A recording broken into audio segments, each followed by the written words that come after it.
வாங்க இன்றைக்கி கேரட் முட்டை பொரியல் எப்படி செய்யணும்னு பார்க்கலாங்க. இது ரொம்பவே டேஸ்ட்டாக இருக்கும். வாங்க எப்படி செய்யணும்னு பார்க்கலாம். அதுக்கு முதல்ல ஒரு 3 டேபிள் ஸ்பூன் அளவுக்கு எண்ணெய் சேர்த்திக்கலாம். 1 ஸ்பூன் அளவுக்கு கடுகு சேர்த்திக்கலாம். 1 ஸ்பூன் அளவுக்கு கடலைப்பருப்பு, 1 ஸ்பூன் அளவுக்கு உளுத்தம்பருப்பு சேர்த்திக்கலாங்க. இது நல்லா பொரிஞ்சு வரட்டும். கடுகு பொரிஞ்சதுக்கு அப்புறமா கட் பண்ணி வச்சுருக்க வெங்காயமும் கருவேப்பிலையும் சேர்த்திக்கலாங்க. சேர்த்துட்டு இதை நல்லா வதக்கி விட்டுக்கலாம். வெங்காயம் நல்லா கண்ணாடி பதத்துக்கு வதங்கி வரட்டும். பார்த்திங்கன்னா தெரியும், நல்லா கண்ணாடி பதத்துக்கு வதங்கி வந்துருச்சு. நம்ம இப்போ வந்து கேரட் துருவி வச்சுருக்கோம், அதை சேர்த்திக்கலாம். சேர்த்திட்டு இதை முதல்ல வதக்கி விட்டுக்கலாம். லைட்டாக வதக்கி விட்டுக்கலாங்க. இந்த கேரட் பொரியலுக்கு தண்ணியெல்லாம் சேர்க்கக்கூடாதுங்க. இப்போ இது நல்லா கேரட் வதங்கி வரட்டும். வந்ததுக்கப்புறமா 1/2 ஸ்பூன் அளவுக்கு மிளகாத்தூள் சேர்த்திக்கலாம்.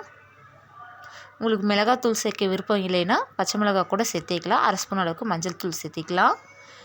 இந்த கேரட் பொரியலுக்கு தேவையான அளவுக்கு உப்பு சேர்த்திக்கலாம். சேர்த்திட்டு இதை நல்லா வதக்கி விட்டுக்கலாங்க. கேரட் வேக ரொம்பலாம் டைம் எடுக்காதுங்க. நல்லா வதக்கி விட்டுக்கலாம். ஒரு 5 நிமிஷம் நல்லா வதக்கி விட்டுக்கலாம். இப்போ பார்த்திங்கன்னா தெரியும், நல்லா கேரட் வந்து கலர் மாதிரி வதங்கி வந்துருச்சு. இப்போ எடுத்து வச்சுருக்க 4 முட்டையை இதோட சேர்த்திக்கலாங்க. முட்டை சேர்த்திட்டு லோ ஃப்ளேமில் வச்சுட்டு நல்லா நம்ம வதக்கி விட்டுக்கலாம்.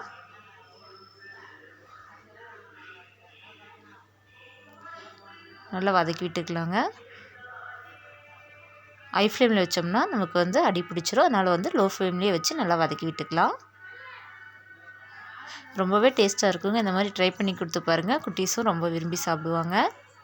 இப்போ பார்த்திங்கன்னா தெரியும், நல்லா வதங்கி வந்துருச்சு. அவ்வளோதாங்க, கேரட் முட்டை பொரியல் ரெடி ஆயிடுச்சு.